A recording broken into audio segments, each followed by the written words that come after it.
Harley Quinn's popularity is a fairly recent phenomenon, so you might not remember the finer details of her backstory. But with Birds of Prey hitting cinemas and a new Suicide Squad on the horizon, now is as good a time as any to bone up on Harley's dark and checkered past.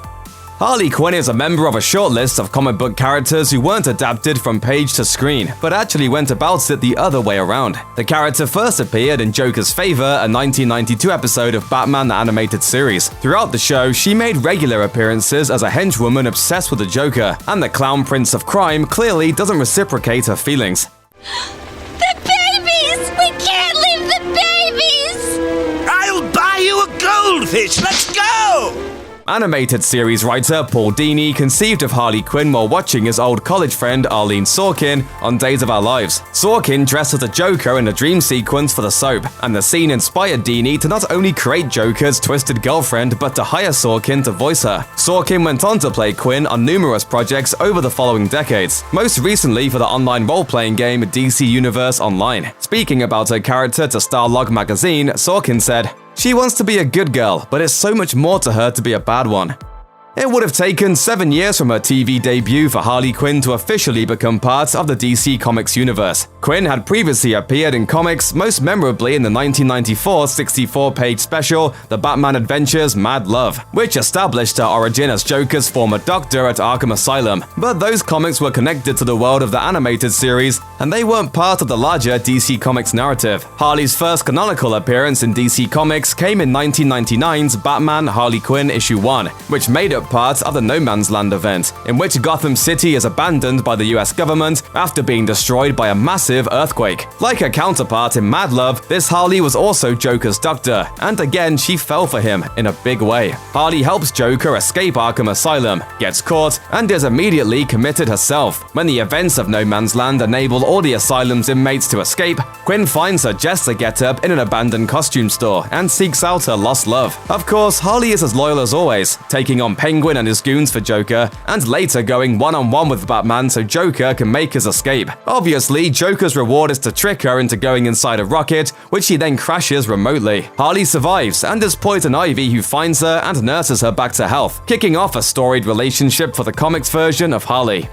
The first ongoing Harley Quinn comic premiered in late 2000. In the first issue, Harley is still under Joker's spell in spite of the abuse she's endured by his hand. But eventually, with the help of Poison Ivy, Harley manages to see enough of the real Joker to rebel against him and his henchmen. Their renewed relationship ends with Harley hurling the Clown Prince of Crime into a neon sign. The series ended with 2004's Harley Quinn issue 38. A story that left its hero with a bleak yet predictable fate. The final issue ends with Harley deciding she belongs back home, and the penultimate page shows Harley in the pouring rain, pounding on the doors of Arkham Asylum. In the last page's final panel, as Quinn is led to her cell, her face breaks into a smile.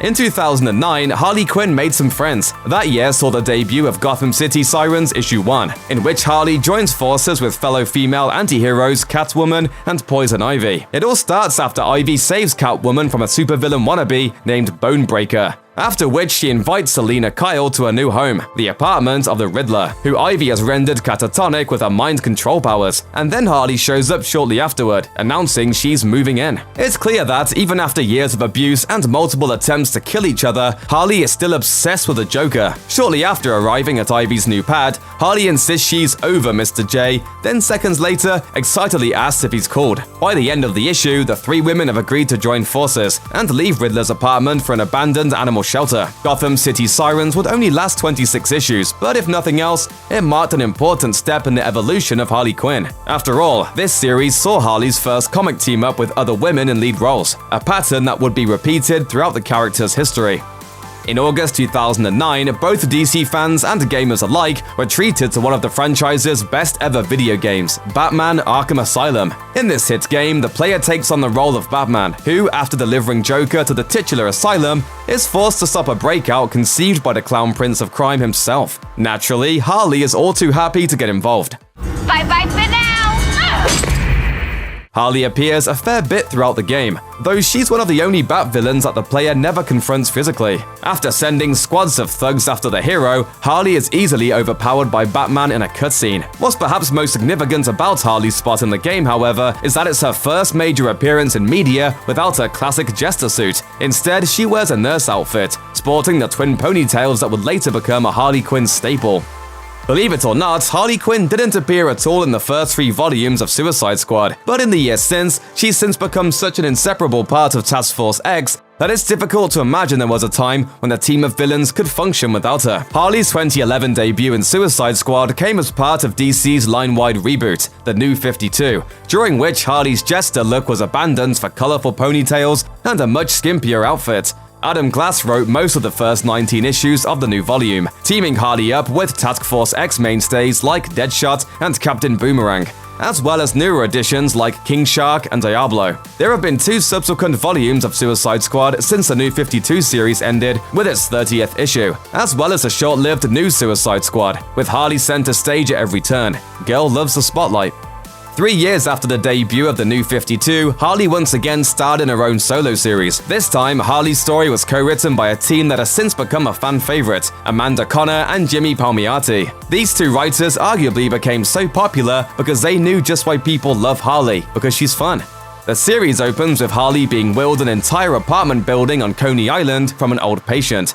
There, she's joined by hilarious supporting characters such as the ex-spy Cyborg Man and the dead beaver Bernie, who is in constant contact with Harley despite, being dead. For a long time, there was rampant speculation that Harley Quinn and fellow Gotham City anti-hero Poison Ivy were more than just friends. They'd been trading innuendo and hints in comics, cartoons, and even video games for years. But it was a long time before there was any kind of official word on the matter. However, writers Jimmy Palmiotti and Amanda Conner confirmed Harley and Ivy's relationship status in 2015.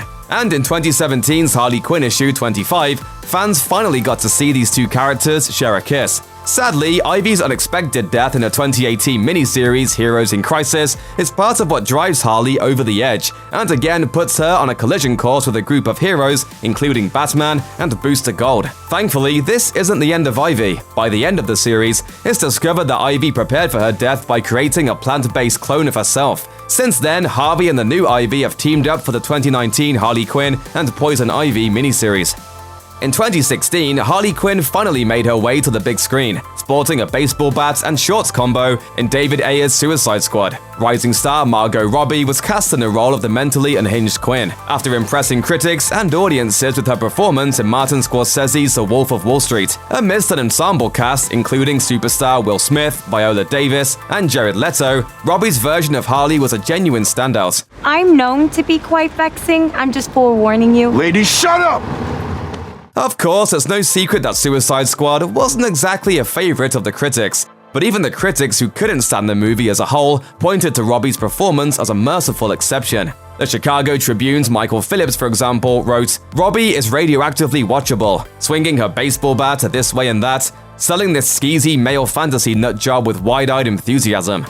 In early 2018, DC Comics announced the launch of its Black Label imprint. DC Black Label promised to give premier talent the opportunity to tell standalone, mature reader stories outside of the current DC Universe continuity. This freedom allows creators to tell exactly the stories they want to tell without worrying about impacting the broader DC Comics universe. And as you might have guessed, Harley Quinn has already proven to be the star of 2 of the imprint's miniseries, Harleen and Joker, Harley Criminal Sanity. Joker Harley Criminal Sanity by writer Cami Garcia reframes Harley's origins completely. Instead of becoming her comic book life as Joker's doctor in Arkham Asylum, the Harley of Criminal Sanity is a criminal profiler assisting the Gotham Police Department in tracking down a killer. Meanwhile, Sieipun Shage's Harleen offers a more familiar Dr. Harleen Quinzel of Arkham Asylum, but refuses to take her relationship with the Joker for granted. Instead, Shage takes readers on a slow burn, intriguing trip in order to show exactly how the flawed Dr. Quinzel could become so tragically obsessed with the Joker.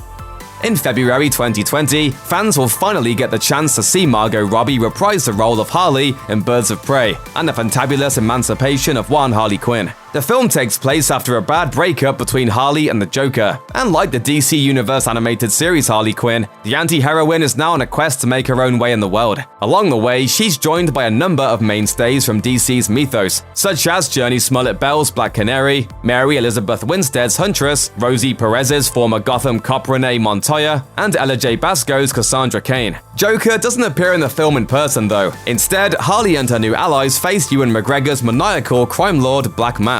The Birds of Prey have had a number of series over the years, and they even had their own short-lived television series in the early aughts. But Harley's addition to the movie team and her prominence in the lineup is one of the biggest departures from the Birds of Prey comics. On the page, she really has nothing to do with the crew at all. Now though, just like with Suicide Squad, her name is pretty much inseparable from the brand. Harley Quinn is taking over the world. Check out one of our newest videos right here. Plus, even more Looper videos about your favorite anti-heroes are coming soon. Subscribe to our YouTube channel and to the bell so you don't miss a single one.